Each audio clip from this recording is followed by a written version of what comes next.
Good morning, everybody. Welcome. Very excited to be talking about the Erin Andrews case with you all. And I want to introduce two of the other members of our team on that case that you all probably know already. Scott Carr. Good morning. And Molly McKibben. Good morning. So what we're going to be doing today, first of all, Scott and I have worn ties today, even though we're all sheltered in place, for the simple reason that I said to Scott, I need a haircut so badly, so I want to wear a tie to try to distract from the fact that I need such a serious haircut. I feel like I'm back in law school. But in any event, what we're going to be talking about today is the closing argument that I gave in the Erin Andrews case and the reasons I did what I did and how I went about doing it. I want to acknowledge right up front that Tobin Lanzetta of our firm was also part of our team, and Randy Kennard, our wonderful, outstanding Nashville attorney, our co-counsel, who was also instrumental in this result. The three of us are here today to talk with you about this, and I'm going to turn this over to Molly McKibben, who's going to give you a summary of the background of the case, and then we'll start working on the closing argument. Good morning, everyone. So I first want to tell you that this is the first of a series of free webinars that Greene Broillet Wheeler will be hosting on a regular basis, discussing notable results that attorneys in the firm have achieved.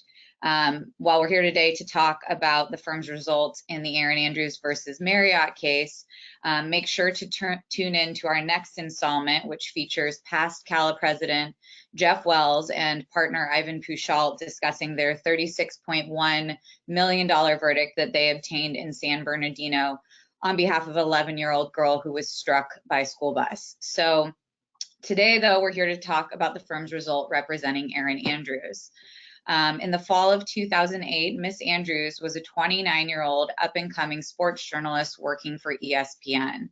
While she was in Nashville to cover a Vanderbilt college football game, she was staying at the Nashville Marriott. And unbeknownst to her, a man named Michael Barrett had been stalking her to figure out where she was traveling and staying for work.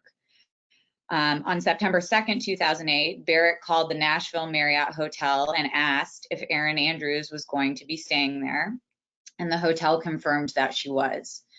Barrett, who had status with Marriott's rewards program, then requested to be placed in the room adjoining Miss Andrews. On September 4th, 2008, when Mr. Barrett checked into the Nashville Marriott, he was placed in the room next to Miss Andrews by the hotel. While she was out of her room, Barrett unscrewed the peephole in her door and placed a plug in it. When she returned to her room to shower, he stood in the hall, removed the peephole, and filmed her naked getting ready for the game. Several months later, he took the video that he had recorded and put it on the internet for the world to see after unsuccessfully trying to sell it to TMZ. Barrett was eventually arrested and sentenced to 27 months in jail for stalking. After trying unsuccessfully to have the videos and stills of her removed from the internet, Miss Andrews retained our firm to pursue a case against the hotel who had facilitated Barrett's actions. The case had to proceed in Nashville, where the hotel was located, and we co-counseled with a well-known trial lawyer there, Mr. Randy Kennard. One of the difficulties in the case was the deposition testimony provided by Barrett. Barrett testified that he never called and asked whether Miss Andrews was staying at the hotel, and was never told by Marriott personnel that she was staying there, and that Marriott personnel did not put in a request to give him the room next to her. He claimed that before he checked into the hotel, he used a house phone in the hotel restaurant to ask the operator to connect to Miss Andrews' room, and that phone displayed her room number. And thereafter, he went to the front desk and asked to be put in the room next to that room number. So at trial, we had to prove to the jury that his deposition testimony was not true. Another difficulty in the case was that the defense argued that the hotel could have never foreseen that Barrett would have done something like this, The hotel blamed all of Miss Andrews' damages on Barrett, who was convicted of stalking her, served prison time, and was listed on the verdict form as a defendant. The defense in this case also argued that Miss Andrews' career had taken off because of the release of the videos. This was a preconceived notion that many people shared that we had to defeat. People believed that this video increased her fame beneficially, giving her opportunities like a spot on Dancing with the Stars. We had to show the jury that these things were not true, that she had already been interviewed to be a contestant on Dancing with the Stars before the videos were even released. Still, the defense's entire cross of Miss Andrews was essentially that she had little damages because her career had continued to grow despite the video being released, and her success demonstrated that she was coping well with the emotional fallout. We were able to show that years after she was unknowingly taped, Andrews was still dealing with the permanent emotional distress of her privacy being invaded. In fact, she developed a rash that would appear on her neck whenever she discussed it. In the end, we had to waive all economic damages in the case, given that it was undisputed that her career had grown in spite of the video's release. And as such, her actual earnings were excluded at trial, but the defense could generally discuss her success.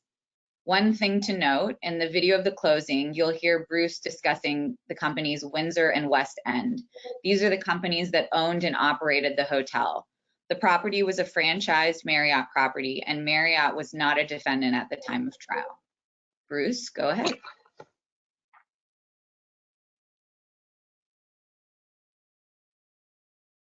Okay, so a couple of pieces of background, and then I'll tell you how we're going to proceed.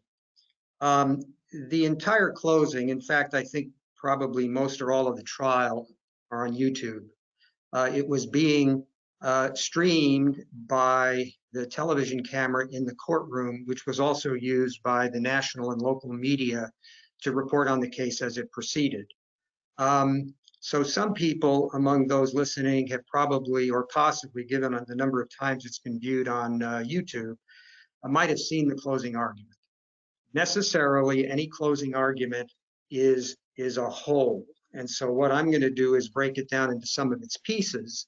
But a closing argument is going to be like a painting, and I'm going to be pulling out parts of it to explain some things along the way. The second point I want to make is a lot of people ask, did you use PowerPoint? And I did use PowerPoint to a degree, but as you'll see, PowerPoint is not something that I just read from. It's something that I use to put up evidence and reminders to the jury now and then. Sometimes you'll see me turn around and look up at the wall, turning away from the jury, and that's when I'm looking at the PowerPoint and reading it with them, okay? All right, so I can sort of, in my mind, break down the way I did the closing into the following broad categories, and I'm gonna work you through these as we go through this. First category I would call the quick summary, the first 8-9 minutes. When you have the jury at its freshest on the Friday morning that I gave the closing, and you want to bring back up some of the stories and themes that this was about. Then the second broad category is the facts regarding liability, then the instructions, then the discussion of damages and how we managed to have a $55 million verdict of all non-economic damages for something like this in Nashville, where the jury had to be unanimous. And then finally, an example of working with the jury form. So let's start with the first segment that I'll be talking about. In the first segment, there were a number of things that I was trying to deal with. I'm going to list them real quickly, and you can see how I did in doing that, okay? So I wanted to dispel the notion that her going to Dancing with the Stars was because this had happened, that's why they wanted her. That was not true at all. And so the first story I tell is the relationship with Dancing with the Stars before this happened. Then I wanted to make sure that the jury knew that she was standing up for safety, basically, that she had the courage to stand up and bring this case against the hotel. I wanted to come back to some of the themes of the case, that when we go into the hotel personnel admitted on cross-examination that this becomes our home away from home when we lock the door and put out the do not disturb sign, and that we should expect to be as safe as we would be at home. The theme of common sense that we started off with right at the beginning of the case, violations of standards, congratulating Erin, talking about her honesty, and telling the jury that they are a special group of people in this case. So let's see if I did all those things. I know that I did, but let's see how I did it. If we could play the first clip. On July 16, 2009, Erin Andrews, whose career and whose life was happy sailing along, was in Los Angeles to meet with a new agent and to talk with the people at Dancing with the Stars about being a contestant on the show. Over the course of that day, as she was in a variety of meetings, she was receiving messages from her friend, a sports blogger named Jimmy Traina. She gets back to her hotel room and she calls her mom and dad to tell them how well things had gone that day and how excited she was. This 29-year-old girl, graduate of the University of Florida, who had had a dream of being a sports personality sideline reporter ever since she saw Hannah Storm do it when she was a youngster, meaning Erin. She gets back to the hotel room, and after talking with her mom and dad, she gets on the phone and calls back Jimmy Traina. And Jimmy says, "EA, you're on the internet and you're naked." And Erin Andrews, EA, said, "Jimmy, that can't be. I don't do that sort of thing. That's not me." But she could tell in his voice that he was serious. And she turned on her computer and she looked. And within 2 seconds, she was screaming wildly. She called her mom and dad, screaming so much into the phone as they received the call from their home in Tampa, Florida, that they couldn't understand her. They thought she'd been involved in an automobile accident. And she just screamed and screamed, "I'm all over the internet and I'm naked."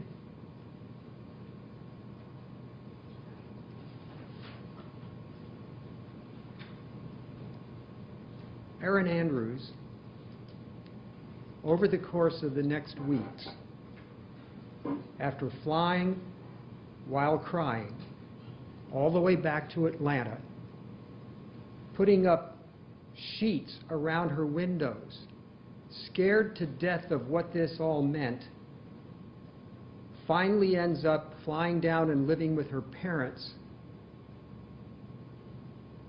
and committed a resolve that you're seeing here in this case. She made a decision that she would stand up,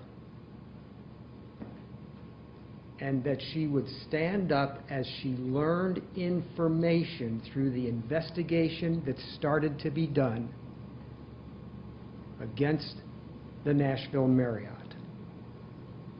Standing up for the right standards to be followed and used that were not followed and used on September 4, 2008, when her information was provided to a stranger.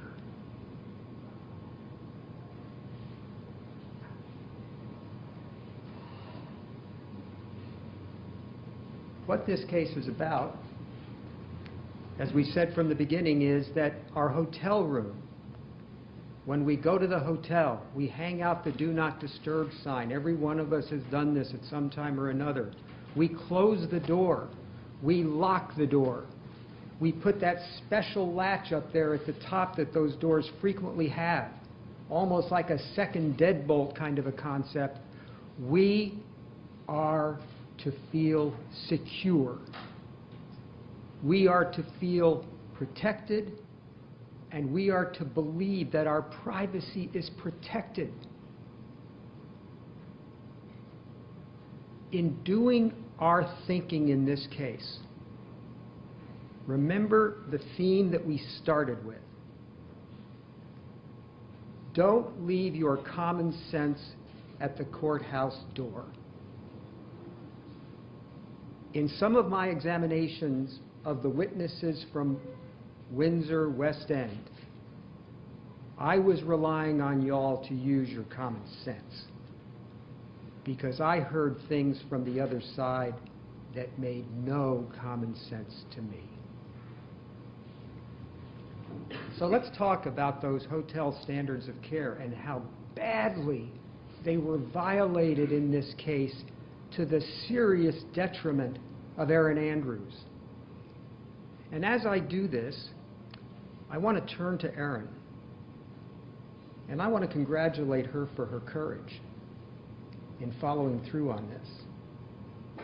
It has been a privilege and an honor to represent her, to speak for her back here in Nashville, where this all started, to speak for her because her courage in doing this, I mean, she has a public persona, doesn't she?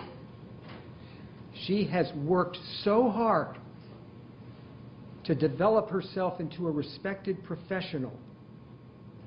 And yet, because of the issue of safety, of protection and privacy, of proper policies and procedures, she was willing to get on the witness stand, and you know it's being broadcast, and to reveal the other side, to reveal the pain and the severe emotional distress that this causes her every day and will cause her for the rest of her life.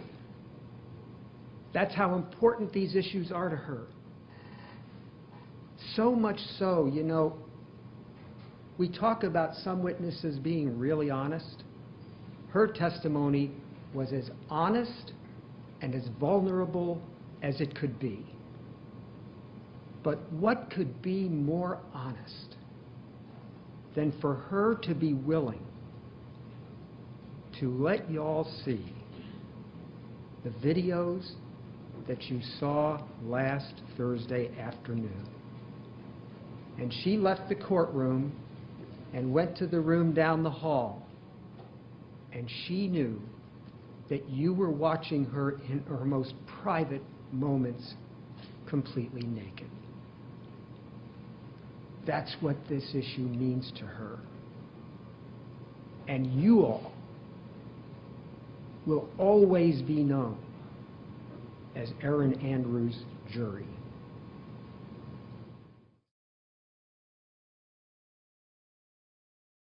Okay, so what we've done there is done a quick summary overview with some storytelling, especially the initial story of how she learned about this that Friday here in Los Angeles from her friend Jimmy Traina and what her reaction was. So then at the end of that, it's sort of like when I said you will always be known as Erin Andrews' jury. I said that several times during the closing because that really empowers the jury. So the next segment, we're moving into liability, and it's about the hotel standards. And one of the things I'm emphasizing here is that there've got to be written standards as to how this should be done if this kind of call comes in. Also, the absence of a witness that they should have called, that they sort of talked conceptually about. And then there's a moment where there's a close-up. You'll see while I'm arguing to the jury, the cameraman goes over and has a close-up of the corporate representative for the defendants, and you can see the look on his face. So why don't we play the second clip?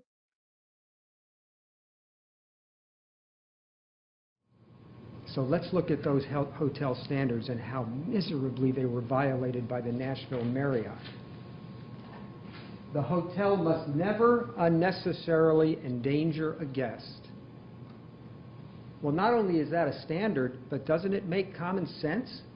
I mean, when we go to hotels, we walk in there and we turn ourselves over to them in the room, don't we? We get into bed and we go unconscious for a while. We go to sleep.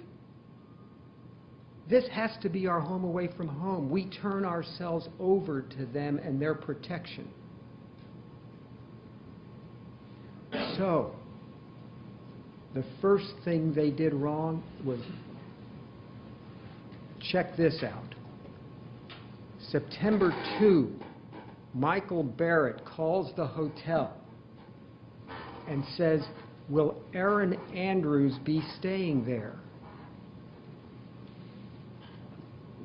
Whether they knew who Erin Andrews was at the hotel or not, whether it was one of us that nobody knows, or our family and our friends and our loved ones, but that we're not big names, you don't give out that information.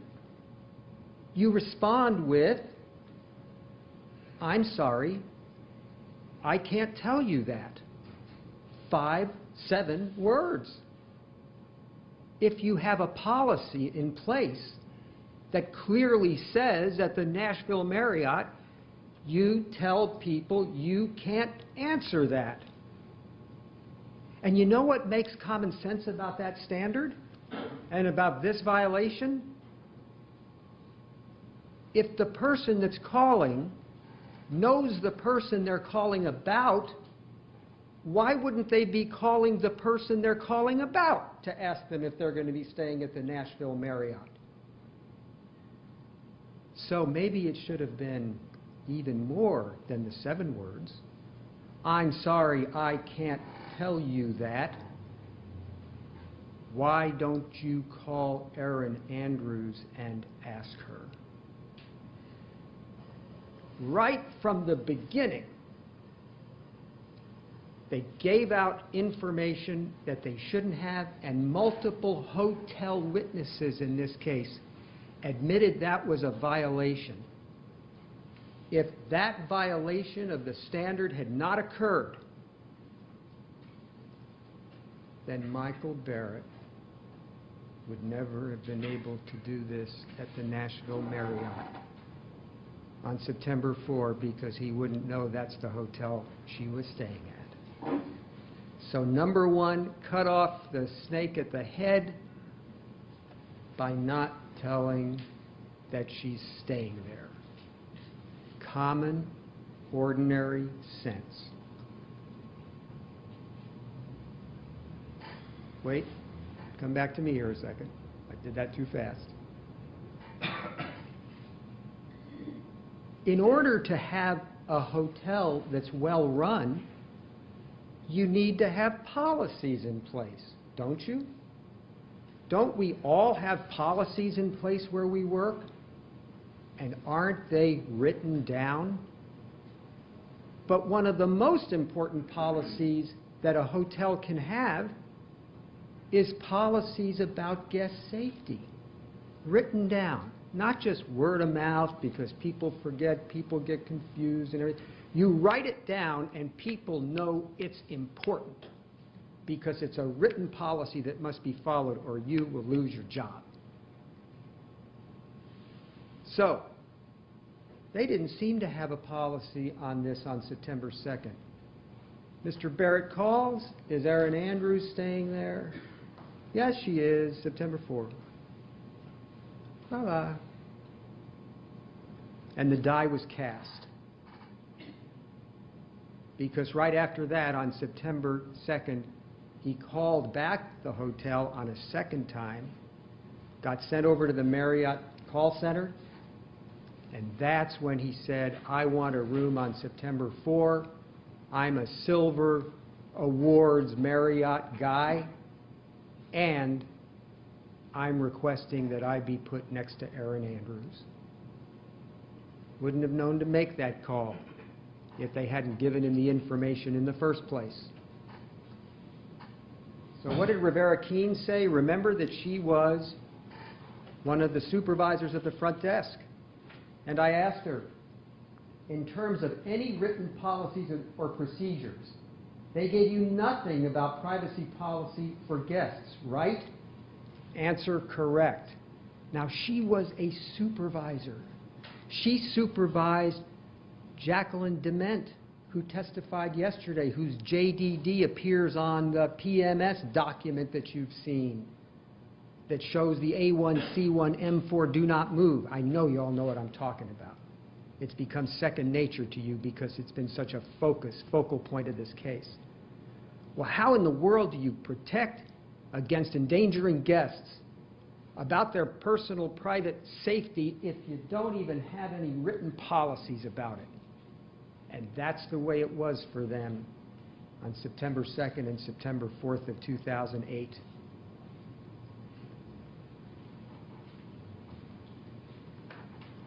The hotel, the next standard. These are undisputed standards in the case. Undisputed. Undisputed.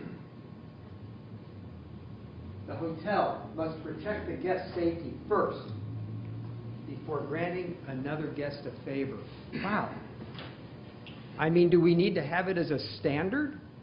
Doesn't this make common sense? To protect us all? Before granting another guest a favor, that's the standard. And yet, what did they do back then? We heard from their witnesses that the idea was to accommodate the request. Somebody says he or she wants to room next to somebody else. If you can do it, do it. That's outrageous. If you're not going to call the person that this person is being asked to be put next to. And Erin Andrews was never told by anybody, front desk agent, supervisor, manager, anybody, that there was a man that was asking to be put next to her. So they gave him a favor. The hotel must not grant the request of one guest if that request could endanger another guest. The hotel doesn't know who this man is, and he's asking to be put next to somebody? Common sense. Call that person and see if it's okay. You know, Jackie Dement yesterday testified that, yes, that call is supposed to be made. But who's it supposed to be made by? Not by her, apparently. By the manager or supervisor. Did you ever ask yourself yesterday, who was the manager? Who was the supervisor who was supposed to be calling Erin Andrews and telling her? And why haven't they brought him to this courtroom to testify? There's a jury instruction you'll hear about when parties fail to call witnesses that they should have called. Who was the manager who was supposed to call Erin Andrews and tell her and didn't? Is it because things were so lenient and so lax that nobody followed up at all? Okay, so the next piece, which is not very long, is where we take that notion of the Marriott rewards customer and the fact that they were going to give him the information because he was a silver rewards member or something like that, and tie it into the profits above safety theme, which was part of the case. They wanted to keep them coming back, and that at the end of this whole thing, I come back to the notion that Erin Andrews is standing up against these issues. Okay, so let's play that.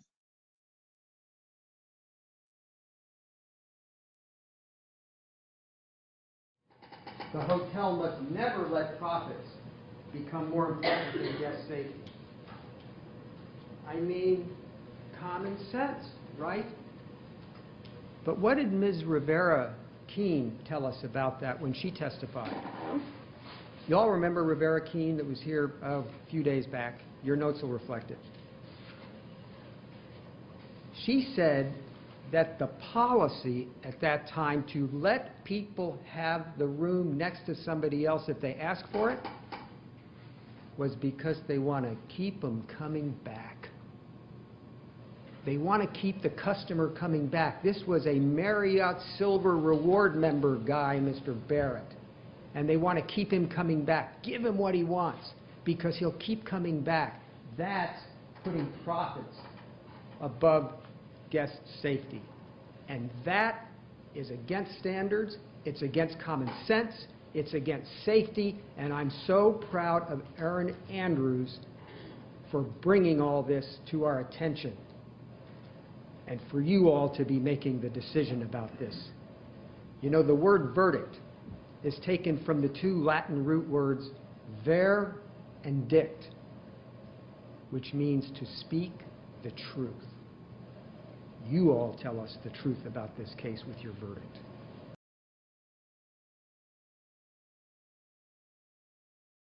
Okay, so having established what they did wrong, why they did it, profits over safety, all of that, then the next thing we're going to talk about is Barrett's testimony. Barrett tried to say that he figured out the room for himself using a telephone, a house phone, and calling and asking to be connected with Erin Andrews, and that then her phone number came up on the LED screen on the house phone. Problem was, the house phones do not have LED screens. So we talked about then about how for him it's payback time. He was going to try to screw up her lawsuit. We think that the jury did not believe anything that Barrett said, so let's play this piece. You know there's a bunch of violations of standards here. Mr. Delmarva explained that to you, and they really couldn't push back on a lot of those things. They didn't have the evidence to do it with. What really is helpful here is you find the answers in the documents. What a preposterous story Mr. Barrett tells us in the face of the documents. Think about it. Mr. Barrett, who is not to be believed, you heard the court say that there had to be a court order to get him to testify. Mr. Barrett, who's a convicted felon, Mr. Barrett, who spent time in prison because she went public, issued a statement so that the FBI would get involved and get him behind bars to be held accountable. So it was payback time for him, right? I know. There's this lawsuit. And I can really try to screw up her lawsuit by testifying that they didn't know that I was asking for the room next to Erin Andrews. The man had no problem, for no gain at all, putting her naked body on the internet because he had something in for her. Then she gets him behind bars, and then he really has something in for her. But you know, the story that he tells doesn't make sense, does it? It doesn't fit the evidence. He says he got there, that he was assigned to a different room or something, that they were busy or they didn't have rooms ready, that he goes have lunch or something somewhere, not up in the concierge level, and that when he comes back, he goes to a house phone. And when he goes to the house phone, he says he called the operator and asked for Erin Andrews' room. And that when he did do that, he saw her name and number come up on the house phone, on the LCD screen, except for one huge problem. I'd let y'all tell me what the problem is, but I can't let you do that. Y'all can express your views with your verdict. But the problem is, house phones do not have LCD displays. Why? because that would tend to violate the privacy and the protected information of the hotel guest upstairs. So he made it up out of whole cloth. And you shouldn't believe a word that came out of his mouth. And yet they build their case around him. Wow. I'll tell you what, I'll build my case around Erin Andrews and the documents and let them build their case around Mr. Barrett. Okay, so now what we want to do is start tying together Barrett and the hotel. Because the hotel is going to want to take the position that they didn't know anything Barrett was doing when he did the video. They didn't know he was going to put this up on the internet. They couldn't foresee any of that. They had nothing to do with any of this. But in the courtroom, if they're adopting his testimony as their theory, that ties them a lot closer together. So let's see how that worked.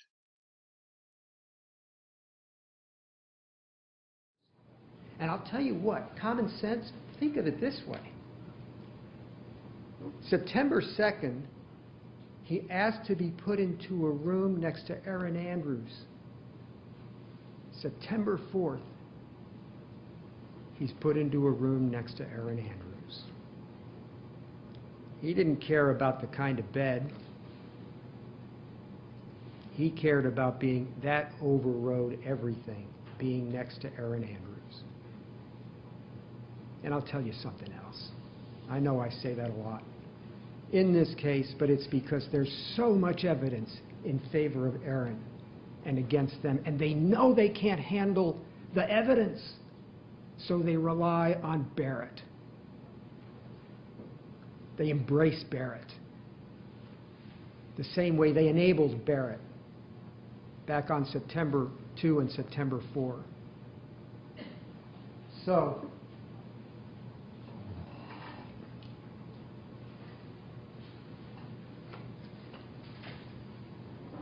you know, this whole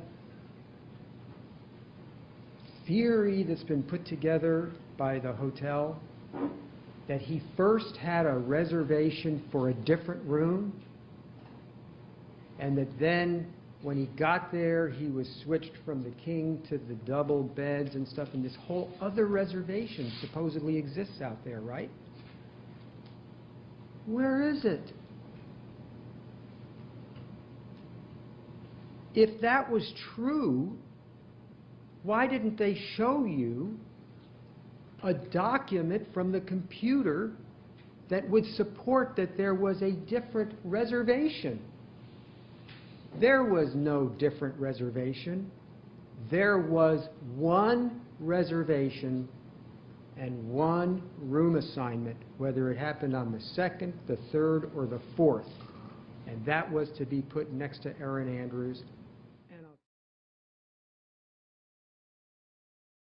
Okay, so we're now starting to pull them tighter together and developing the idea that there are documents that they're not giving us that supposedly are going to support their theory as to what happened, and probably those documents didn't even exist. But we had a particular clip from somebody at the desk there as to whether the documents showed that he had requested the room next to Erin Andrews. That's the next clip. It's a readback. What happened here was really simply summed up yesterday when I read back to Dement her testimony from her deposition. And she was asked whether Barrett ever said to her that he wants to be next to Erin Andrews. And do you all remember what she said? I don't think he asked me directly. No. It was already in the system. Verdict. To speak the truth. You all know what happened. It's as plain. I hate to talk about the nose on my face because it's not a small one, but it's as plain as the nose on my face. So we're impeaching them, I think, all over the place as to their story, and we're standing with the documents and with Erin on what we think happened. So the next thing I'm going to show is a beginning discussion of the law having to do with negligence. And why don't we go ahead and play that? So, what does the law say?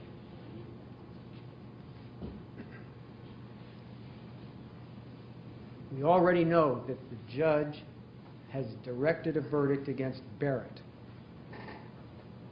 You all know what the evidence is on that. The verdict you'll be focusing on has to do with Windsor and West End. So let me show you a little bit about the law on this, and you know what?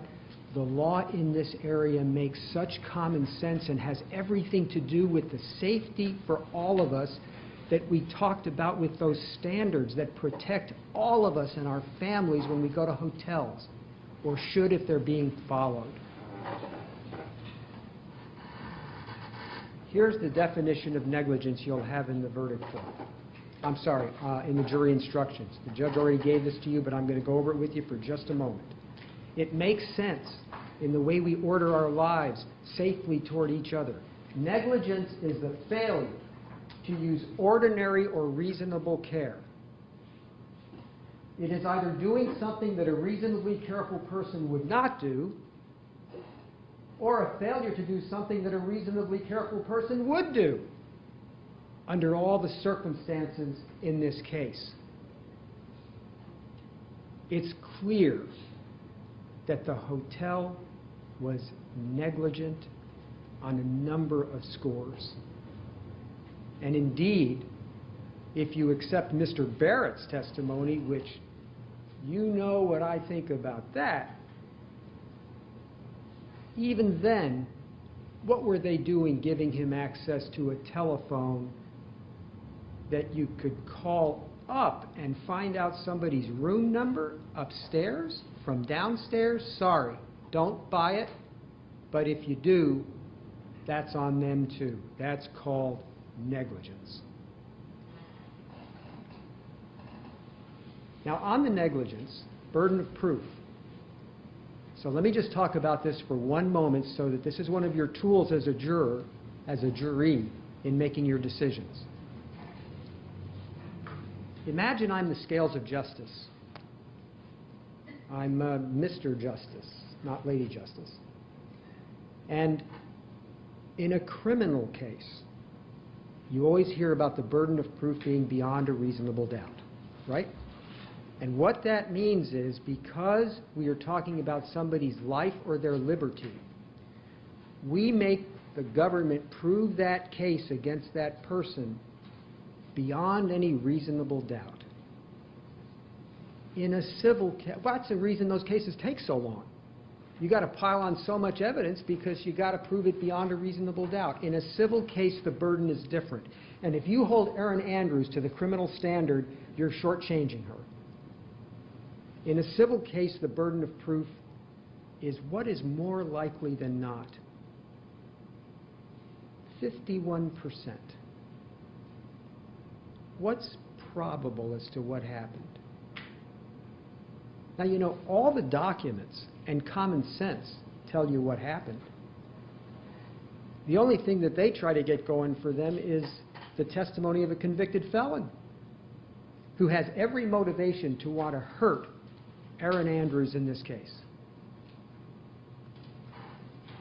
I'll tell you what, though, we didn't need to prove it beyond a reasonable doubt, but I think we have. I think we've tipped the scales of justice so heavily in favor of Erin Andrews in this case, and it's not because of Randy Kennard or me. It's because of the evidence. The evidence is so strong, and the evidence is in the documents.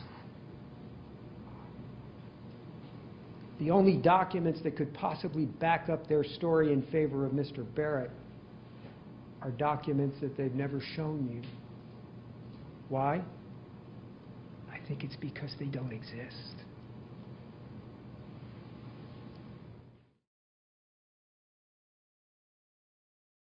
Okay, so now we're going to move into a big area where they tried to defend the case, and that is the question of causation and foreseeability.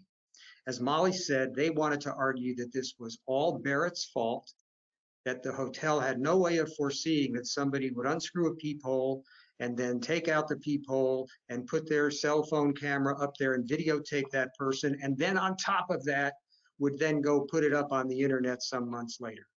That's what they wanted to argue. So causation, foreseeability, those became very important issues. Can we roll the next segment?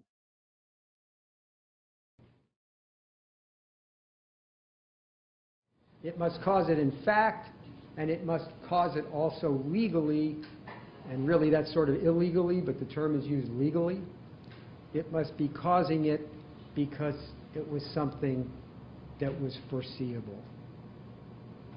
Okay, so I think we've proven overwhelmingly here that they knew the dangers associated with telling someone that Erin Andrews or any one of us is at the hotel.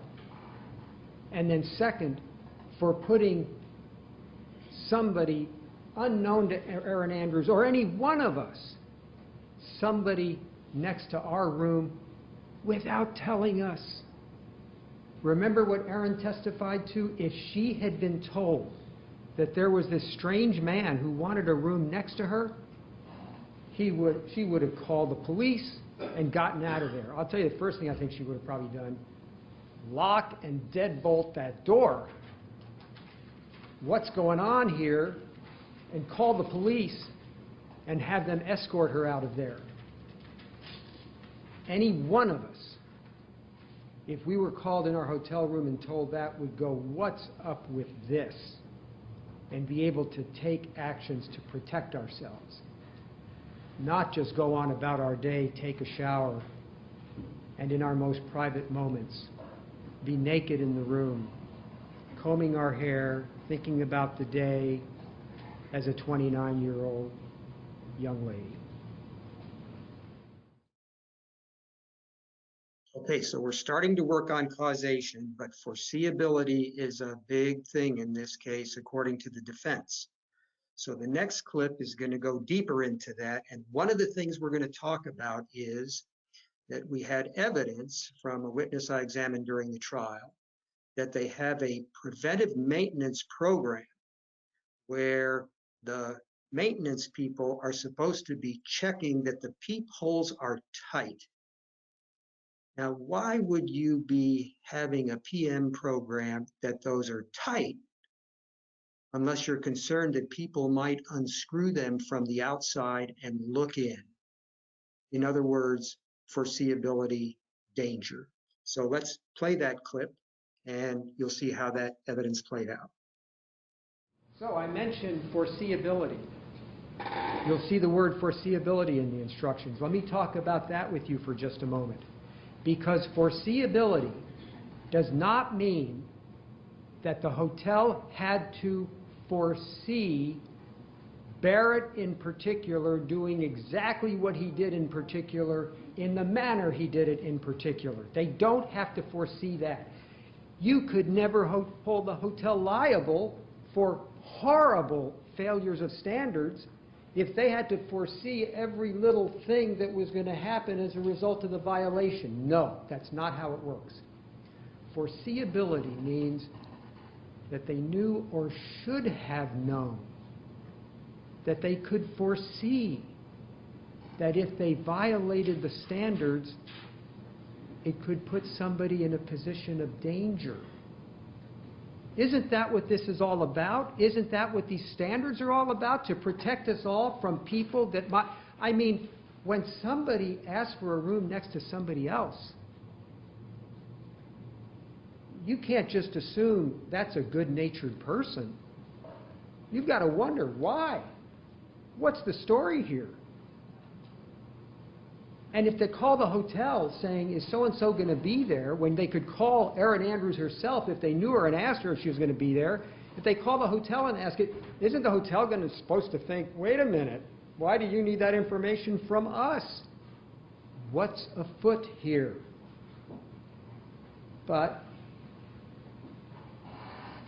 there is no question in this case that there was foreseeability, but I'm going to take you a step further because we didn't leave any stone unturned here in trying to do the job because Erin Andrews was willing to take that stand, and so we're right there with her.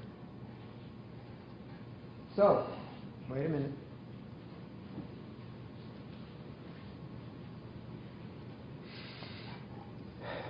I'll take a deep breath for a second.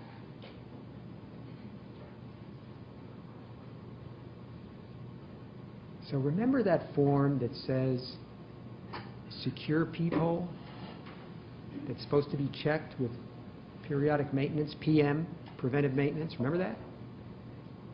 And Mr. Davenport admitted that that form existed since at least 2005.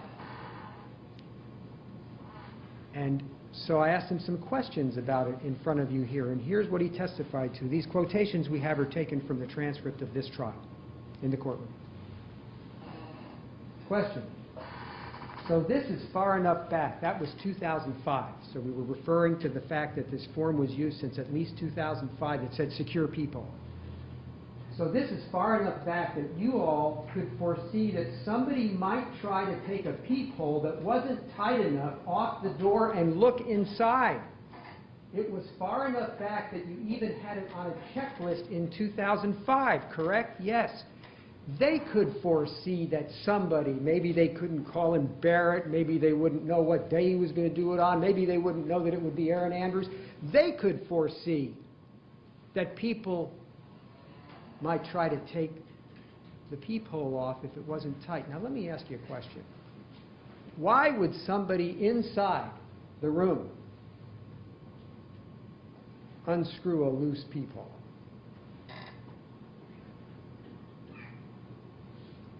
Only people outside the room would unscrew a loose peephole, or a peephole that was only tight enough that you could unscrew it with your fingers even though it seemed it needs to be tight.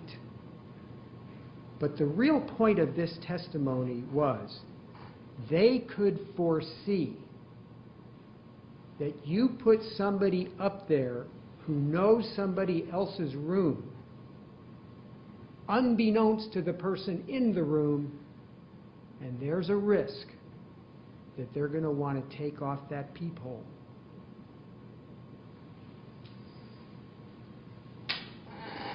He also said, question, and you all could foresee back then, that's still 2005, it's before this happened,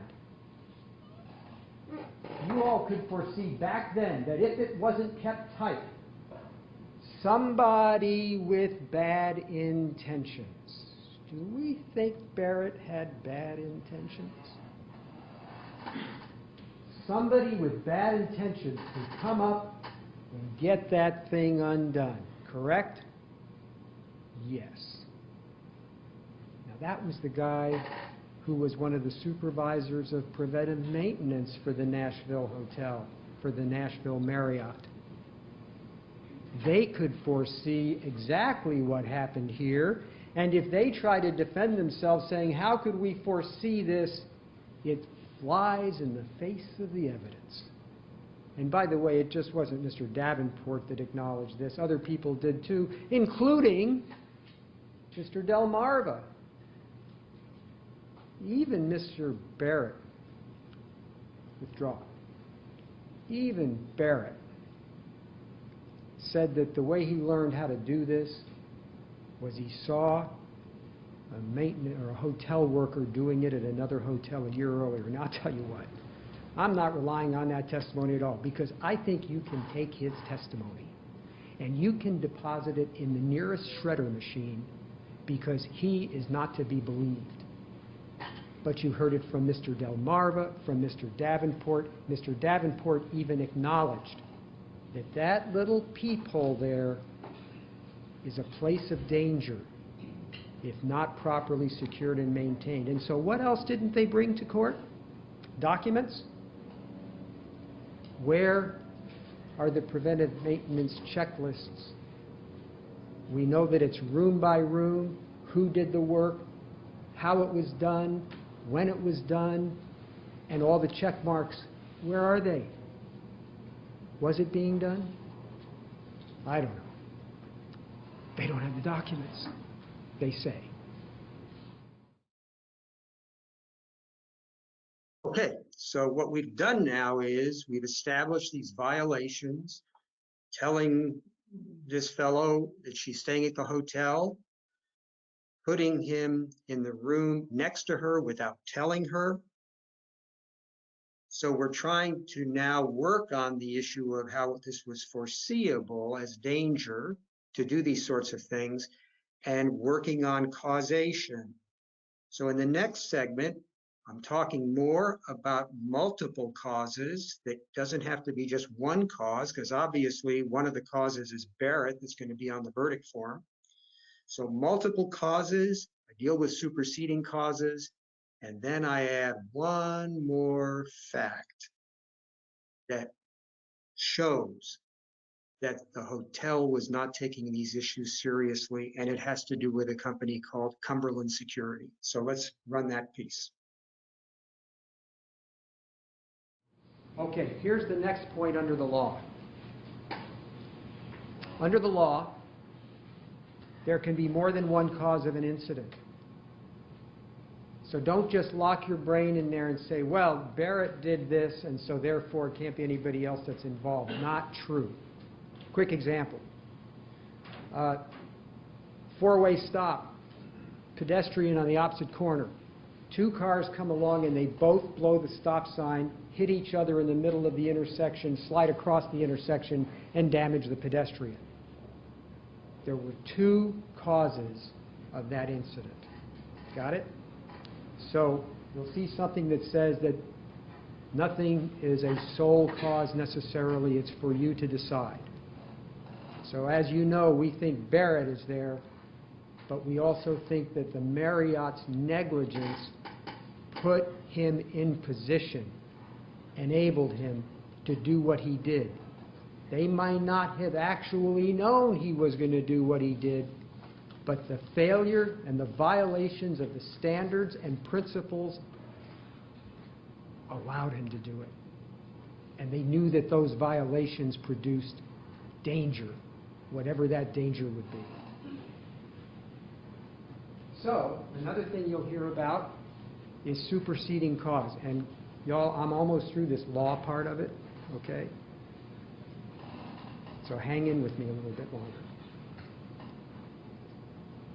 Superseding cause is an argument that they will make, that somehow Barrett, when he put this up on the internet the following February, whenever it was, that was a superseding cause to anything they did.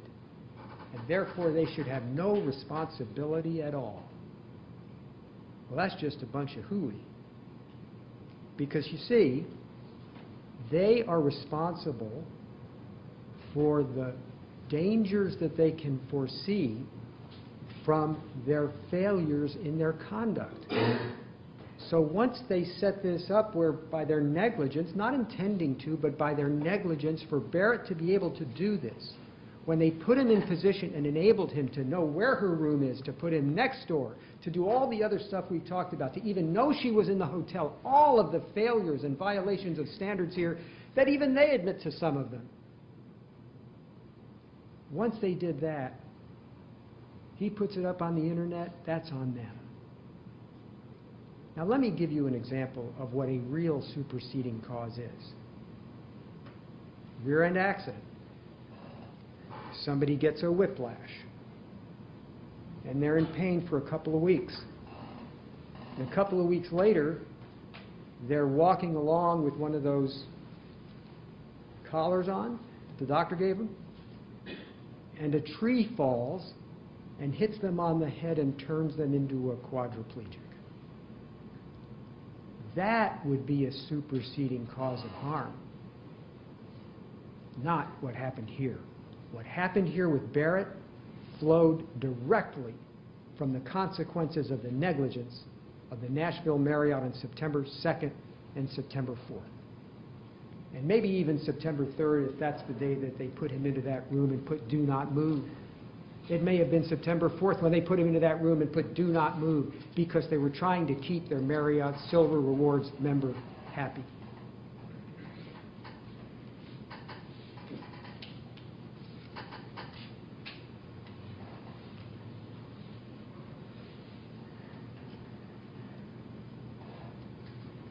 You know, this was the part of my discussion with you where I was going to talk about the violations. But I am so wrapped up in this case that I think I've already talked about them all, haven't I? I can tell you they shouldn't have told him that she was staying at the hotel. They shouldn't have accepted putting him in the room next to Erin Andrews and putting him there unless they told her first and made sure it was okay and let her protect herself. They should have been properly maintaining the peepholes. Oh, here's one. Cumberland Security. Do y'all remember Mr. Mazaluskas, who testified as the second witness on videotape? He's the one that had recommended to the Nashville Marriott that they needed more security, that they needed it 24 hours a day, not just overnight, and that they needed more cameras, and that some of the cameras weren't even working? Now, you know what? I'm sorry. I believe that those things create a deterrence. Barrett testified that he didn't want to get caught. Well, if he didn't want to get caught and he feels like there's a security presence and cameras or whatever, he's less likely to do it. It's called deterrence. But you know what else that testimony told me about, and I think told you, was the attitude of the Marriott on this subject. The Nashville Marriott was unable to spend the little bit more money a day it would take to have 24-hour security, so that when we check in there with ourselves and our families, whether it's on the concierge floor or another floor, that we're all protected. It's attitude. That's what that testimony really tells you. Okay, so now I'm going to show you an example of part of the discussion of the verdict form. It was a very important part of that discussion because it had to do with percentages of fault between Barrett and the hotel. And that ties in, of course, with causation. It ties in with foreseeability. It ties in with superseding cause. It ties it all together. And so this is how I handled that in closing. And we ended up with a verdict where the jury found 51% against Barrett and 49% against the hotel. Let's go ahead and run it. So, when you get to this one, if you find Windsor Capital Group, Inc. to also be at fault, you must apportion a percentage of fault between defendant Michael David Barrett and defendant Windsor Capital Group, Inc. So what you'll see on the verdict form is a place to put in percentages. Now, you know, if you think about it, if they hadn't told him on September 2, oh yeah, Erin Andrews, she's staying with us, yeah. None of this would have happened.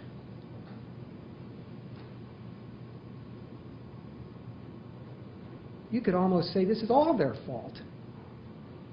But I'm not going to suggest that to you, but you almost could. I could understand why, from Erin's perspective, she could believe this is all. Now, how dare you tell them I'm going to be there and not tell me that you told some strange person on the phone that I'm going to be there so I can protect myself, so I can have a choice, so I can consent or reject or take action or do something. How dare you?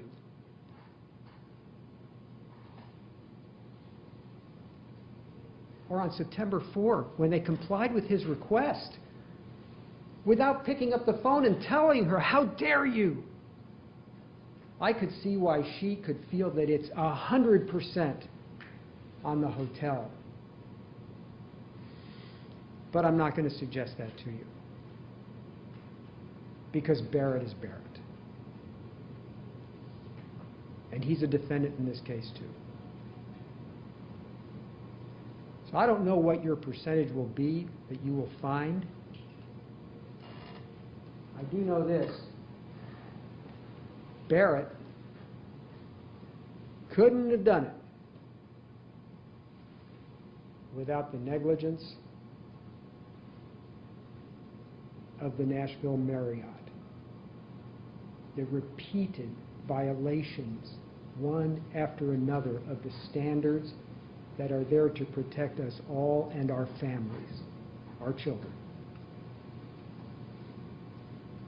So where you put that percentage, I don't know, but I'll tell you one thing I know they're hoping for. If you make it a low percentage on the hotel, you reduce the significance of your verdict in this case to the Nashville Marriott. You know, Erin Andrews is a victim who's been re-victimized by the way this case has been defended in this courtroom. Rather than stepping up to the plate and saying, you know, we did it wrong. We're sorry that our manager didn't call you and tell you about this guy. We accept responsibility.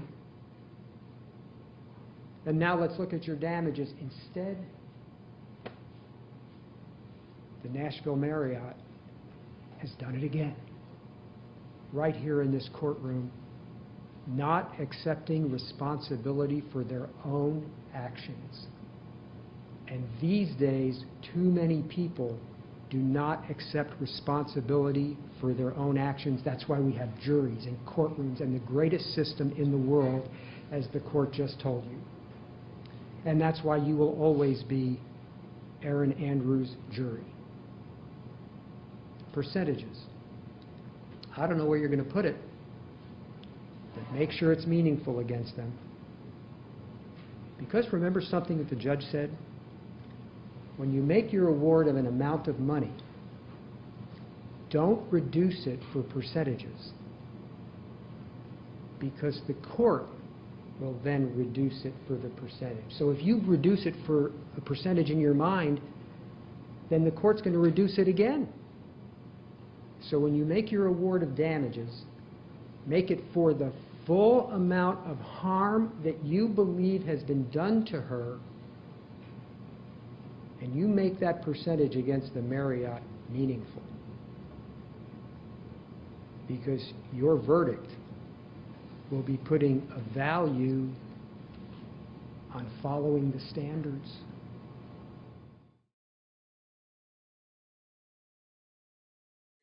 So then we move into damages.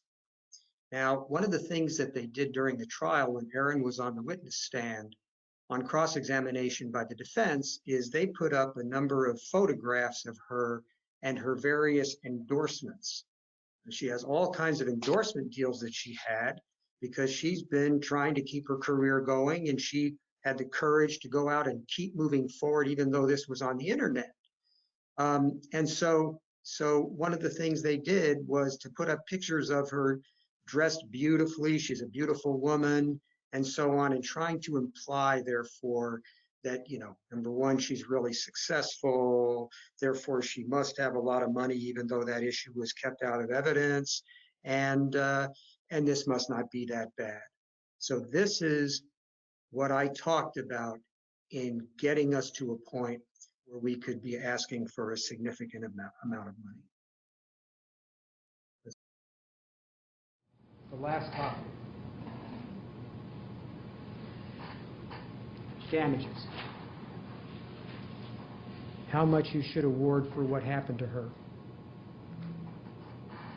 That's going to be the fifth question on the verdict form. And it will apply to both Barrett and the Nashville Marriott. and then the court will apply the percentages, okay? So let's think about this for a second.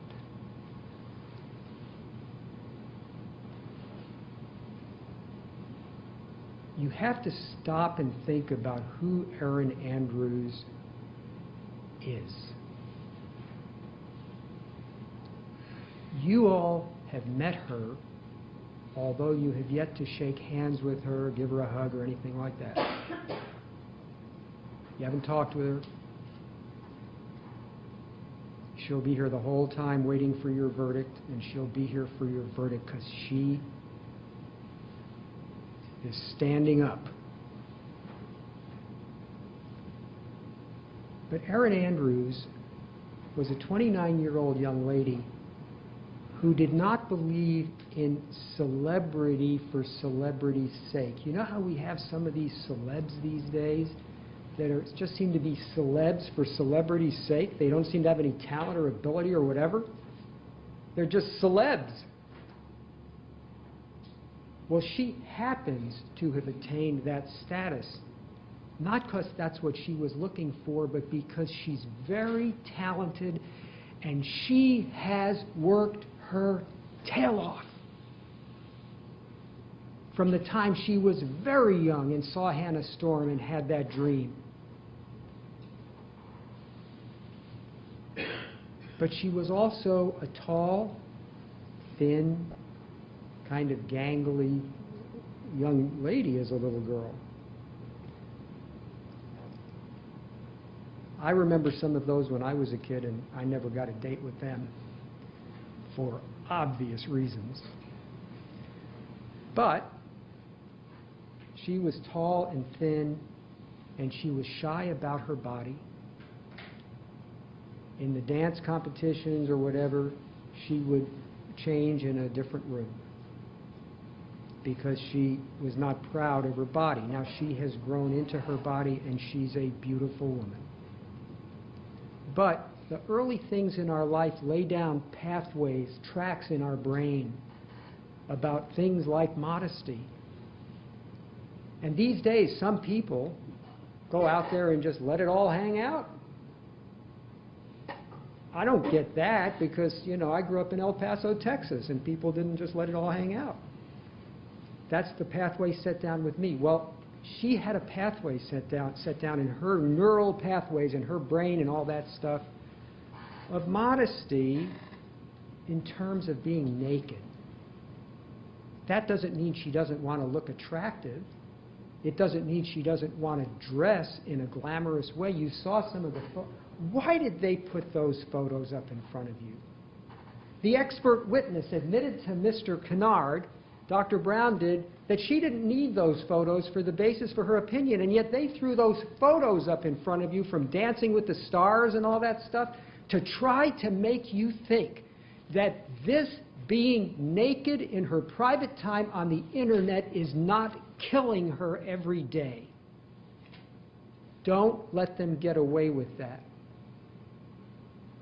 any more than letting Barrett's story be the basis of your verdict and helping him hurt her again. So you just take those pictures and you forget about that because that has nothing to do with this. Some people can dress beautifully but do not want to be photographed naked without their consent or knowledge.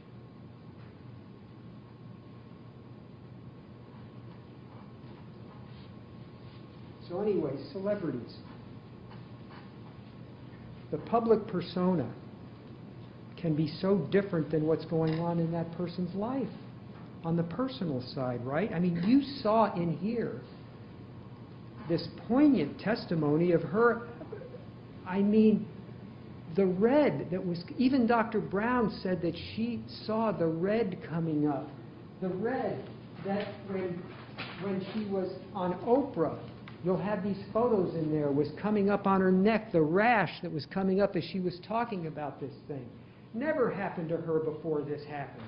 Or here in the courtroom on ET when they had the camera that's been in here watching everything that's going on, and you could see the red starting to come up the side of her neck. Or when she was on the witness stand testifying, and Dr. Brown could see it because she was probably watching on TV what was going on as it's getting streamed all over the country.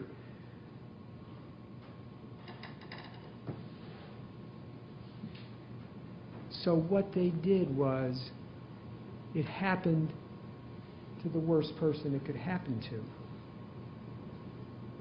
Because she is well known. She's beloved. And that would take that many more people to the internet. So the more her career grows, as she tries to cope with this the best she can, the more her career grows and develops, the worse this other side of it becomes. And I thought to myself, you know, she's really worked to develop a great career, and I'm so proud of her for not giving up. You all saw the video. If you knew, never mind the you. Her knowing that that's on the internet for the rest of time, and she still pulled herself together to get back to work. Well, we know it's a coping mechanism, but what does that say about her resolve and her commitment and her goodness?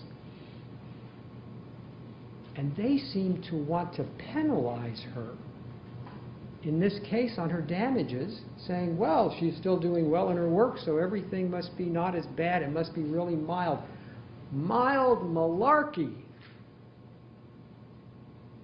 This is a post-traumatic stress disorder problem for which there is no post. It's every day. She knows people are looking at her naked on the internet every day. She gets tweets and social media and emails and catcalls at the stadium all the time. She gets the social media every day. Can you imagine what it's been like during this trial? And she's had the courage to do this because of what's involved.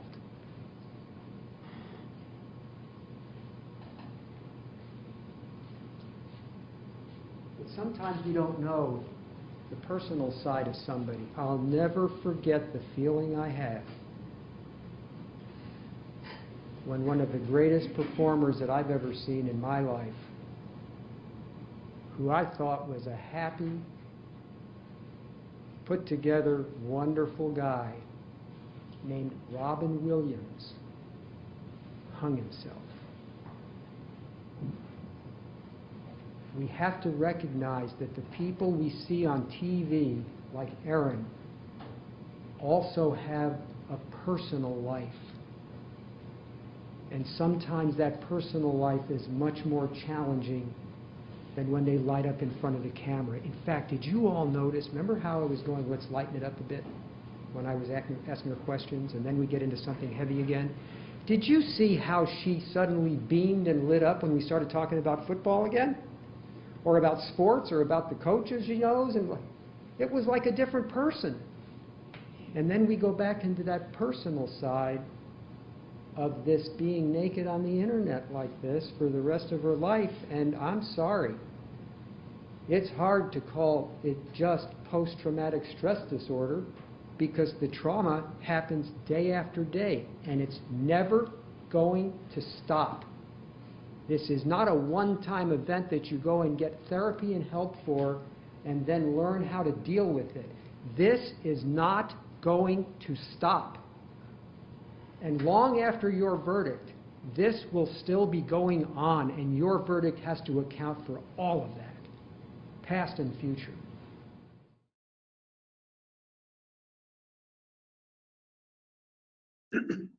Okay, so now we're going to move into an area that allows us to have a metric for the damages. What we had done is we had retained a professor who at the time at least was at Penn State University, who was a specialist in the internet.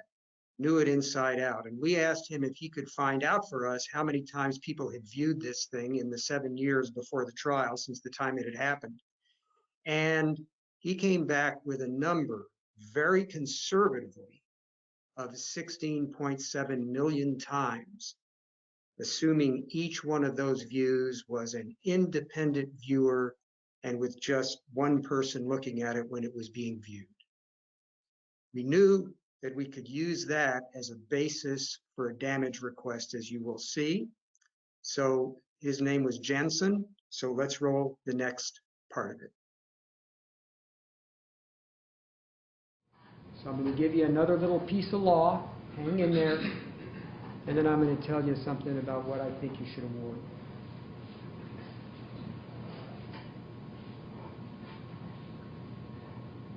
Erin has shown you that she experiences severe emotional distress. I mean, it's pretty severe when you have a rash start to develop up your body whenever you get into the subject matter. I've had some tough moments, but I've never had that happen. Or trembling, or heart pounding, or vomiting when the FBI said, you've got to look at this with us to help us try to identify where this happened, and thank heavens that one little angel applique was on the back of her jeans so they could figure out when and where it happened, because she only wore those jeans once, and that's how it came back to the Marriott. And that's how, when they got the documents out, just like you've seen, they were able to figure out how and when this happened. Because if that applique had not been there, this very, very important trial would never have happened.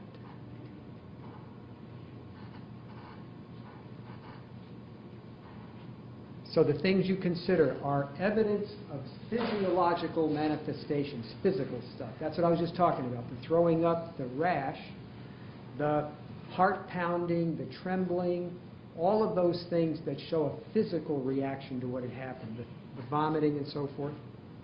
Number two, evidence of psychological manifestations. And there's a whole list of things under there. Remember when I had her on the witness stand and I asked, do you experience humiliation? Do you experience embarrassment?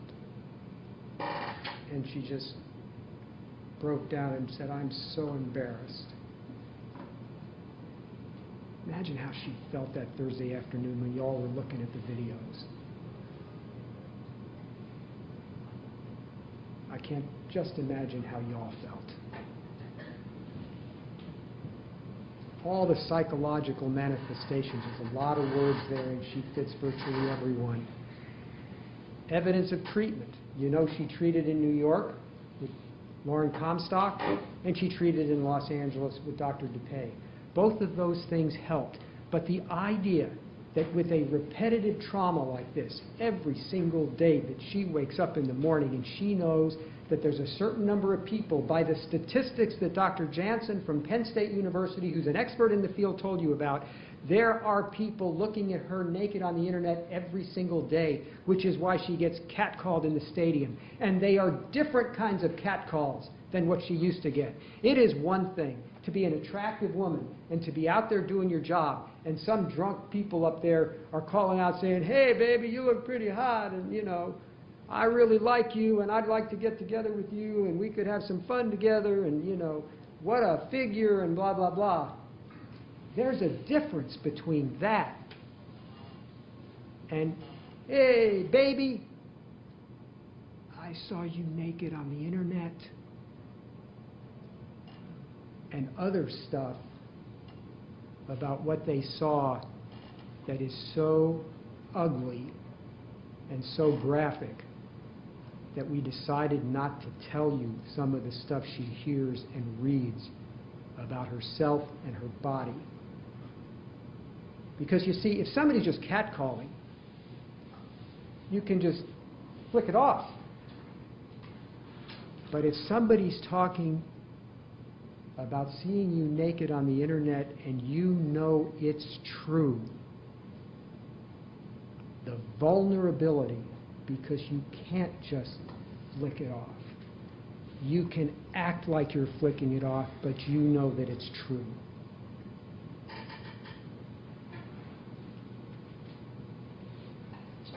Evidence of duration and intensity.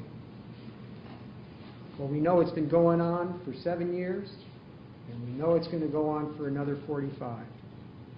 And there will be those moments, like sitting down with her kids, as she said, and trying to tell her kids, find the right time when they're old enough to tell them, but still young enough that they would not have been told it by other kids at school. Think about that choice. When is my child going to be just old enough that I can say, let me tell you, something happened with Mommy years ago, and it's not Mommy's fault, and you shouldn't feel bad if kids bring it up at school. Or maybe not have that conversation, and one day the child comes home and says, Mommy. And then grandchildren, I mean, you heard the evidence. Duration and intensity. Other evidence of significant impairment in daily functioning. Think of the way she is when she goes into a hotel room. And who can blame her? Any one of us would go through the same ritual if we were experiencing what she's experiencing on a day-to-day basis. And what about the impact on her personal life? What about her fears and concerns for more of this going up on the internet from Barrett or who knows who else? What about her conversations with her boyfriend? Her irritability, her explosiveness when she's in family relationships, even with her parents who she loves so much. She is in a state of humiliation, and she is completely alone on this. Think about it. No matter how much support we all try to give her, in the end, at the end of the day, she's stuck with this all alone.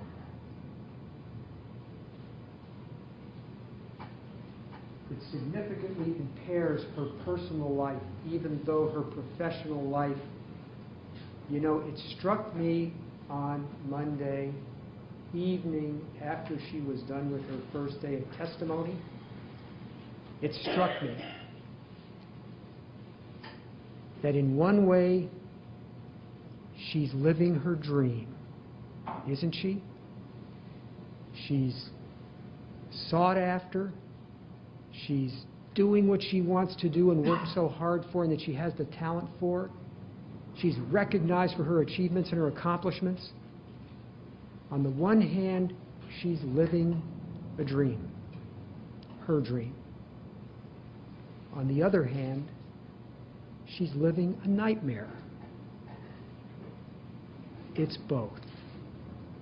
And they're side by side for the rest of her life.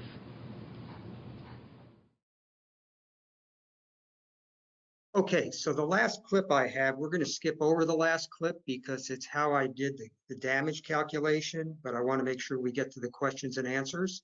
So what I did was we had, as I said, Professor Jansen do a very conservative calculation. And when he did, he came up with the fact that in the past, it had been seen 16.7 million times. And he said that even within the 6 months before the trial, it had been viewed 300,000 times. Now, this is before the trial, and therefore before the national publicity would make people remember it. And it's 7 years after the event. But during that 6 months before the trial, 300,000 people were looking at this without even being motivated by the trial. So what we did was we then projected into the future using about 600,000 a year. And what I said to the jury was, if you award $1 for each time her privacy is being violated by somebody looking at her naked on the internet, already by today, you're at $16.7 million. but you've got to do both the past and the future. And the future takes you up, and now you know why we are bringing this lawsuit. And I also made the point that the other side wants to minimize this, but the more it gets minimized, the less important safety becomes. So that I'm going to skip over that clip, and I'm going to bring in Scott and Molly again and deal with some questions. Thank you so much, Bruce. I so enjoyed doing this trial with you and with Randy.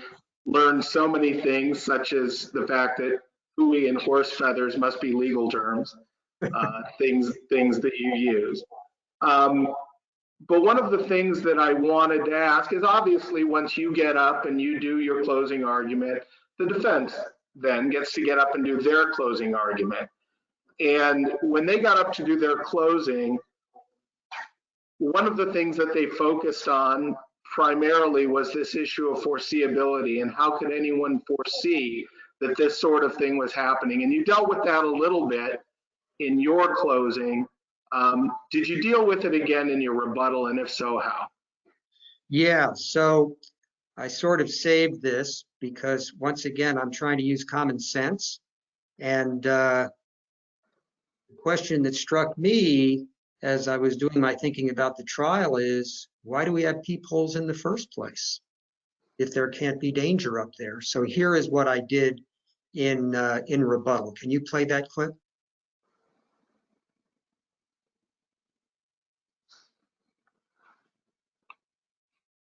Uh-oh.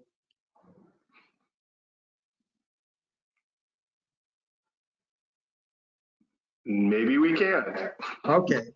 Well, so what I did was I said to the jury, you know, oh, there we go.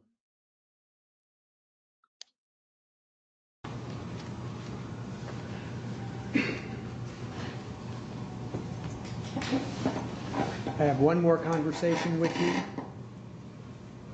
because I represent Erin Andrews, who bears the burden of proof, and I bear that burden proudly, and I'm about to turn it over to you because you are her jury. But I just heard something I couldn't believe. How can we possibly foresee this kind of thing happening, harm happening related to a peephole? Oh, come on now. Mr. Davenport told you that they know it's a point of danger. That's why it has to be kept tight. It only has to be kept tight so it doesn't get unscrewed from the outside. But let me ask you this question. Why do we have peepholes in the first place? When someone knocks on that door at your home away from home, you want to make sure that there isn't somebody outside there that you don't know, and just open up that door. The peepholes are there because it's predictable that sometimes somebody with malicious intent will be out there. And they're telling us they couldn't foresee that something like that could happen? That was foreseeable back before peepholes, because it was because of that necessity is the mother of invention, and that's why they invented and installed peepholes, right? Common sense.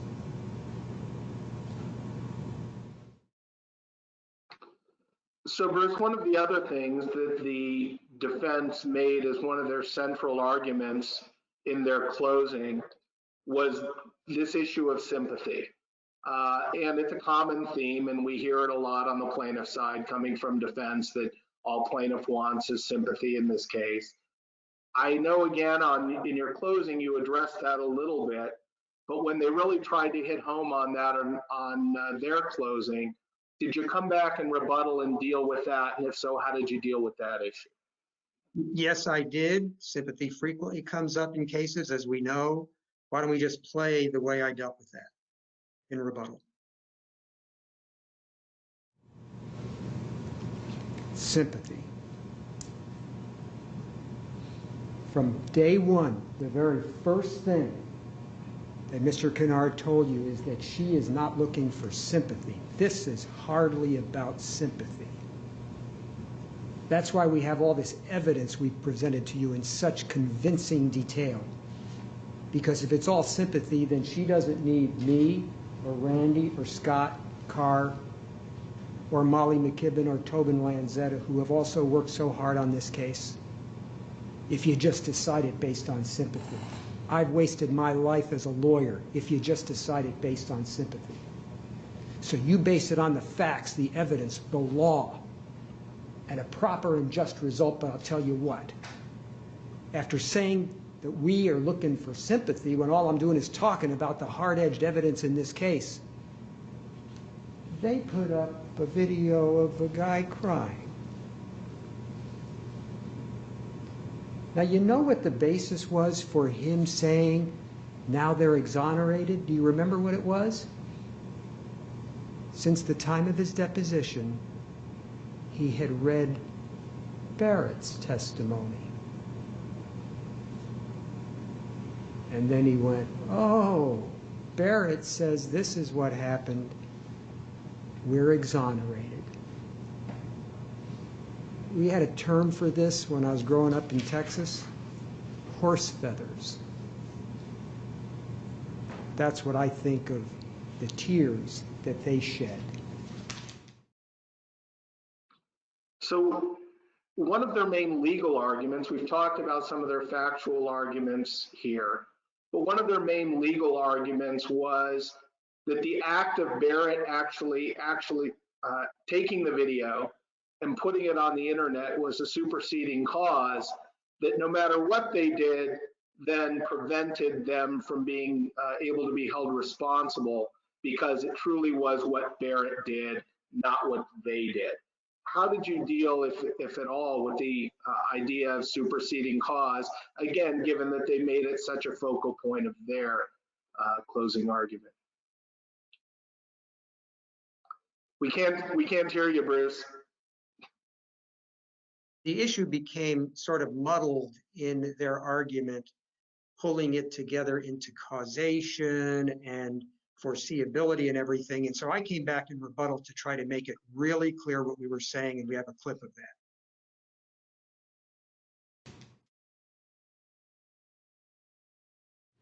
Oh. The example of getting in the car accident and then 2 weeks later walking down the block and having a tree fall on you, he said that means, oh, that's not foreseeable. That's not what I was talking about. What I was saying is that's an example of a superseding cause, where somebody gets involved in an automobile accident, 2 weeks later, they're walking down the street having nothing to do with the automobile accident, and the tree falls on them and breaks their neck and puts them in a wheelchair for life. No connection between the two. My point is, that's an example of a superseding cause. What happened here was when Barrett put it on the internet, it wasn't a superseding cause. It wasn't a completely different event untied to what happened at the Nashville Marriott. It was all because of what happened at the Nashville Marriott. This isn't about foreseeability, it's about the connection between what he did and what their negligence allowed him to do. It all ties together, and that's why we're here in Nashville. So Bruce, when we talk about the structure of a closing argument, I recall vividly the night before the closing, you, Randy, and I sitting around talking about the structure of the closing argument, how ultimately it would be done, what the various points are. And a lot of people then would then take that structure and stick to it strictly. One of the things that I noticed about what you had done in this case, and certainly in other cases, is not stick to the structure which you have in mind going into it, but be able to craft your closing argument and your rebuttal based on what's happening in the courtroom. Was there anything like that that you did in your rebuttal? And what was it, if so, that prompted you to do something that you hadn't done before? Yes, there was. The judge had ordered that the camera never be pointed at the jurors. And so every time the jurors came in or left, the camera had to be pointed away from them and then could only be placed on the witness stand during the testimony. And so I'm standing there watching the jurors file back in for rebuttal. It's late in the day that Friday. I'm watching them file back in, and all of a sudden I thought of something that I hadn't thought about before. And it's just an example of keeping your eyes and ears open and thinking out of the box sometimes. So we'll play that.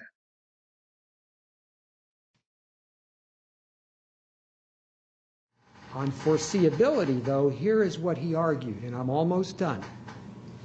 You guys have had a long day.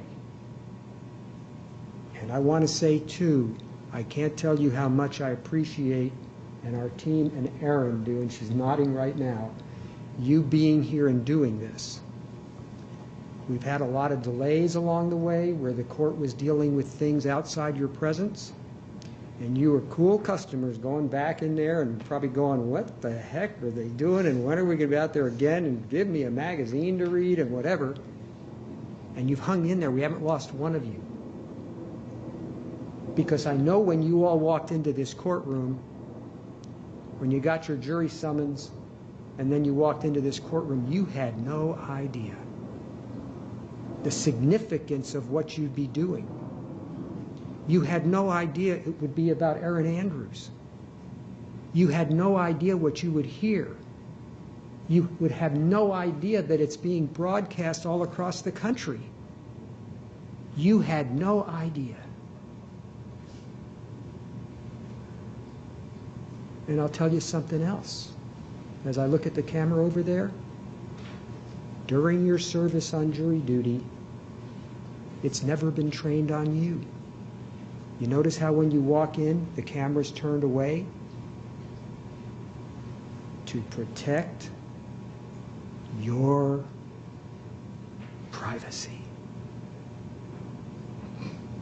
And after it's over, you can do whatever you want to do, publicly or whatever, but while you're on the jury, your privacy is protected.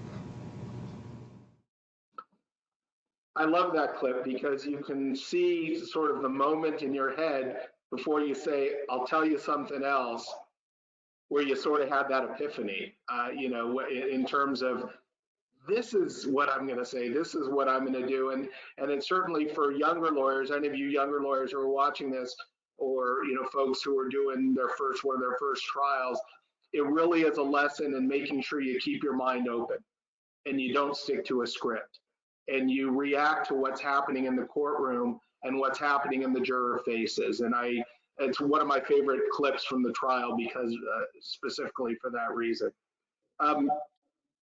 One of the other things that I know you developed was during examination of one of the witnesses, Randy Kennard, who again did a fantastic job, and we were so fortunate to be able to work with him on this case.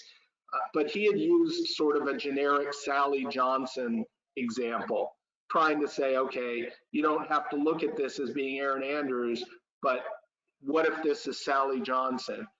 Did you bring that up again during your rebuttal? And if so, why and for what purpose?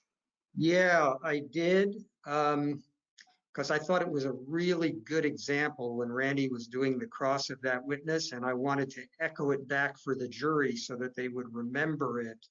And so here is the clip of that in the rebuttal that talks about that. Remember the example that Mr. Kennard gave to Mr. Strachan when he was on the witness stand. And he said, supposing Sally Johnson was at the hotel up in room 1051.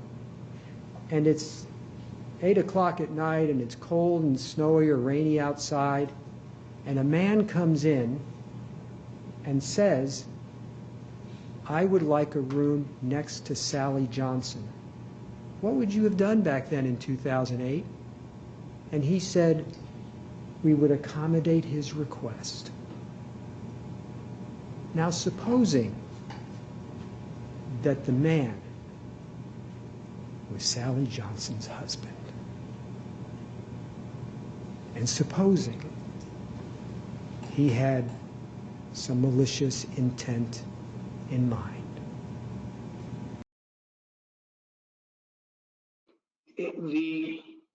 What I got out of that, tell me if it's what you were trying to convey, was that the defense was really trying to make this about it being a celebrity and how hotels should or shouldn't deal with celebrities.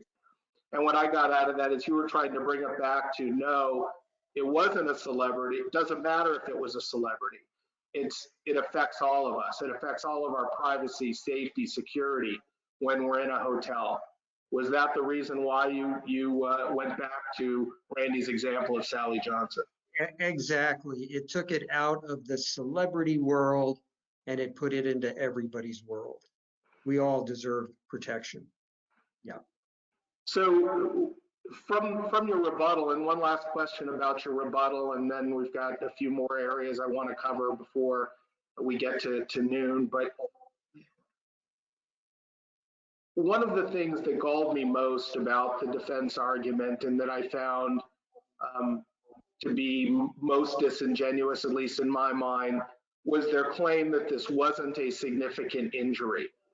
After they saw Erin on the stand, they saw her parents testify, they saw how this affects her life on a daily basis. I think they had an expert that said that if she had 12 cognitive therapy sessions, everything would be great, she'd be back to normal. How did you deal with that on rebuttal? What I did was I wrote down the words that the defense lawyer used in making that argument. And I grabbed those words, read them back to the jury. And by the way, in rebuttal, what I do is I'll have a pad with the things I want to say in rebuttal, and I will hold that pad for the jury, and I will cross off things because I want them to know that this is going to be a much shorter argument, and I'm going to hew tightly to what I've heard from the defense, and that they're not going to hear me talking for another hour and a half, but I'm going to just attack certain things that defense has said, and so I cross them off. And that's what I tend to do in rebuttal. I definitely don't do that in argument. So I got to that point, and I was doing that, and well, you know, let's just play the video, and you'll see what I did.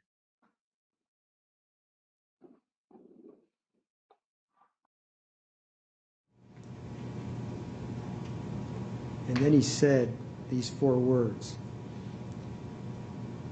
"Not a significant injury." I couldn't believe it as I heard it. Don't they get it? I mean, doesn't that tell you everything about their attitude over there? Remember, I told you that your verdict will tell them the value of privacy, security, and protection when we go in and put ourselves in their hands and put that sign out the door that says "Do not disturb," and close it and lock it and start whatever we're going to do in our home away from home. Don't they get it? Not a significant injury? Where have they been during this trial? And where is their common sense and common experience? So perhaps the range of numbers that I talk with you about make a lot of sense for a lot of reasons. Just think of the number of times that thing is going to be viewed going forward. add it to the 17 million roughly times it's been looked at already, conservatively, just at $1 each, you'll know what to do.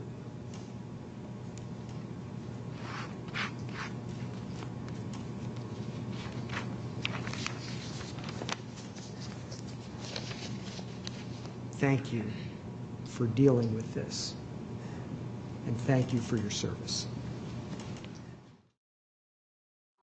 And based on the $55 million result, I think the jury determined that the Nashville Marriott didn't get it at the end of the day. Molly, I have a question for you, which relates to the motions in limine. I know you argued many of them, and there were some pretty significant issues. Were there any particular issues that you were concerned about, either from a legal or factual standpoint, that you wanted really to hit home on in terms of the motions in limine that you argued? Probably the biggest one that we were concerned about was their motion to try to knock out our hotel security expert. He was a guy who had a lot of experience and we felt was a qualified expert, but they spent a lot of time and energy essentially trying to argue that he was not qualified to opine as to this specific hotel. I think at the end of the day, the facts spoke for themselves and his testimony was really kind of a cherry on top. But I think the judge made the right call in determining that he was qualified to provide an opinion about this case. Yeah, and I think it was borne out by the fact that the expert, Mr. Delmarva, when he ultimately did testify, I don't think they crossed him, Bruce, or if so, it was very little on cross. So they were obviously concerned about what he had to say. So while it was an important one for us that you won, obviously, I think it was an important one for them too, because they were obviously concerned about his testimony. Bruce, in terms of witnesses, damaged witnesses, the therapist testified, Erin testified, and then her parents testified, Steve and Paula Andrews. Yeah. And that was it in terms of damage, well, in terms of actual damage as it relates to her emotional trauma and what she's going through. How important was it, do you believe, to put on the testimony of the parents, and what kind of impact do you think they had on the jury? Yeah, I mean, the parents were very powerful witnesses, each in their own separate and different way. And you could just see the pain that they had experienced because of what had happened to their daughter. We also had Jesse Palmer, who was one of her workmates back when this happened on ESPN, who also gave some testimony on this subject. But I have to tell you that we all say as trial lawyers that the most important person in the courtroom is the plaintiff. And I mean, how could you have a better plaintiff than Erin Andrews? She is a wonderful person. She's a sweetheart. She's very smart. She was quite vulnerable on the witness stand. She was she was the most powerful witness in the case, most important person in the courtroom. Absolutely, and for those of you who want to see someone who was honest and raw and vulnerable when they were on the stand and who just made an amazing witness because of those qualities, I would encourage you to watch Erin's testimony on YouTube. It's very powerful and is a testament to who she is and what her character is. And by the way, Scott, I think something that's important to recognize, and probably the jury recognized this, I don't know. To a degree, the fact that Erin, with her successful career, was willing to go through with this case, to try it. She was there from beginning to end. She was there for the whole trial. She was absolutely committed to this battle. And some people would have said that she was taking risk with her career by doing this, but she, learning from her wonderful parents as she grew up, She stood for things that she believed in, and she did not back down. When I said I was proud of her and congratulated her, that came from deep inside, because she followed through all the way to a public, nationally, internationally followed trial. I was so impressed by that. Probably the jury was too. Well, without divulging privilege, I think it was clear from how she acted, what she did, and why she did it, that she wasn't doing this necessarily for herself, that she was doing it so that the industry would change the way that they did business, so that other people's safety, privacy, security would be protected. And it had, in large part, although there's still a way to go, I think it had that desired result. Most hotels, most hotel chains, Marriott certainly, have changed the way that they do business, have changed the way that they treat requests for people to be in rooms next to each other, have increased their privacy, safety, and security directly as a result of Erin's courage. And I know that's the main reason why she did it. One of the questions, Bruce, that was asked by one of the attendees was there a settlement offer made before trial? I don't know to what extent you want to. Well, we can't talk about that because anything like that occurred in a mediation setting, so we can't talk about that. The case was tried. The case was tried. That's what we yes. can say. Yeah, yeah. During the trial, there was a very intense period where the actual video of Erin in her most vulnerable state, taken by Barrett, was shown to the jury. And we had made the decision to ask Erin to leave the courtroom when that video was played. Why was the decision made to play the video, and what was the thinking behind asking Erin to leave the courtroom, and the timing of when all that was done? Okay, so, Molly and Tobin and Randy Kennard and you and I had a lot of discussions about this subject. We didn't want to offend the jury, but we wanted to bring home the significance of that. So without getting into the details of how we dealt with that,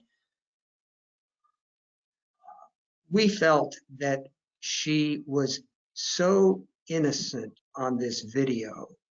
This was not a prurient kind of a thing. It was just her in her quiet moments, combing her hair and so on. And she was naked, but it was, there was a childlike quality to it almost. So we decided in the end that we would show it to the jury because we felt that they could not grasp the significance and the depth of what had happened here without seeing this 4.5 minutes of video that had been put up on the internet. And the way we did it was, there was a 3-day weekend coming up, and we had Dr. Jansen on the stand, and I was asking him questions about the statistics and how many times it's been viewed and will be viewed in the future. And then we, with him, showed the videos in that context. And we asked Erin to leave because obviously the jurors would have been uncomfortable with Erin sitting there, and Erin would have been uncomfortable. So I went over and asked her to leave and to go to the room down the hall. And I got to tell you, and I talked about this in closing argument with the jury, the look on her face when she knew that now these 14 more people that she didn't know but appreciated the service that they were doing were going to look at her. You could see the pain on her face. She's a warrior. And the timing was such that the jury saw the video and heard about all these times it's been viewed and will be viewed in the future. They heard it all just before a 3-day weekend, and that allowed them to think about it. I've got a lot more questions, but let me just cover 2 really quick points because we're at the 2-hour mark and I want to let people get on their way. Certainly, if anyone else out there has any other questions, issues, things they want to speak with Molly or Bruce or I about, feel free to email us or call us. Be happy to answer whatever questions we can. I wish we had more time to do this, but you know, here in California, obviously in a civil case, we have 12 jurors and 9 out of 12 for a verdict. Was it that way for the Erin Andrews case in Nashville? It had to be unanimous. There were 5 questions, and all 5 questions were answered unanimously in our favor. So the $55 million verdict was a unanimous verdict from a typically conservative Nashville jury. The last question, and the reason I'm asking it is because it's probably the question I get asked most often. How did she get to us? How did Erin Andrews get to Greene Broillet and Wheeler? I got a phone call one day from Marshall Grossman, who is a very fine lawyer at one of the big firms, and he started telling me about this, and he asked me if we would be willing to do the case. For myself, I had been watching on TV some of these things going on about Barrett, and Marshall was representing her in the whole tracking down Barrett and that whole part of this thing on the criminal side. And I had been watching as people were trying to say she was part of this. She was just part of this. And this was just a publicity sense, not like a sex tape. And I was looking at her and I was going, she doesn't look, I mean, I didn't know her, but I was going, she doesn't look like that kind of person to me that would do something like this. I just believe her, and I was feeling so much pain for what appeared to be a very nice person. And I told Marshall, absolutely, we'll take the case. Well, and I remember the first meeting when we met with her and her parents, and everything that you said about her from what you thought you knew about her all turned out to be true. Yeah. Honesty, sincerity, the raw nature of how this has affected her. And again, I think Marshall, and you know, I think you first got to know Marshall because he had a case against you. So yeah. Every once in a while, it helps to be civil, and it helps to be, you know, to know what you're doing. So thank you, Bruce. By the way, wait, Scott, yeah. Scott, let me just take one more second here. I want to heap a lot of praise on Molly McKibben. Molly was back here in LA while we were in trial in Nashville, 2-hour time difference. And there'd be times that at 5:30 in the morning, Nashville time, I'm working on something and I needed some stuff. I needed some depot clips or some research done or whatever. So I would call and Molly pick up that phone. And she was obviously sound asleep at 3 or 3:30 in the morning. And she would say, hold on, let me turn on my computer. She was just a warrior, spectacular. It takes a team, and that's what we had here. Yeah, and I was just going to say it takes a village, because in a case like this, it doesn't matter who the people are in the courtroom. Everyone on the team is just as important, and we couldn't have gotten done what we got done for Erin, and we couldn't have gotten the result that we had without Molly, without Tobin, without the other folks who were working on a day-to-day basis as part of the team in order to make sure that we did right by the client. And again, I'm so proud of everybody and their accomplishments on the case, which ultimately led to, I think, a fantastic result for a fantastic client. So as Molly and Bruce said at the beginning, this is a series telling you how we do things we do and how we come up with some of the results we had. On May 28th, as they said, Jeff Wells and Ivan Pouchalt are going to be doing one of their webinars on their Escamilla case, which resulted in a $36.1 million verdict on behalf of a little girl who was crossing a street. And they'll tell you how it is that they got to where they got, where they were able to achieve this result. So I hope you all can tune into that one. And the rest that come up in the future. But thank you all so much. And again, feel free to reach out if you have any questions, issues, anything that we can answer for you or do for you, we're happy to do it. So thank you all so much. Thank you.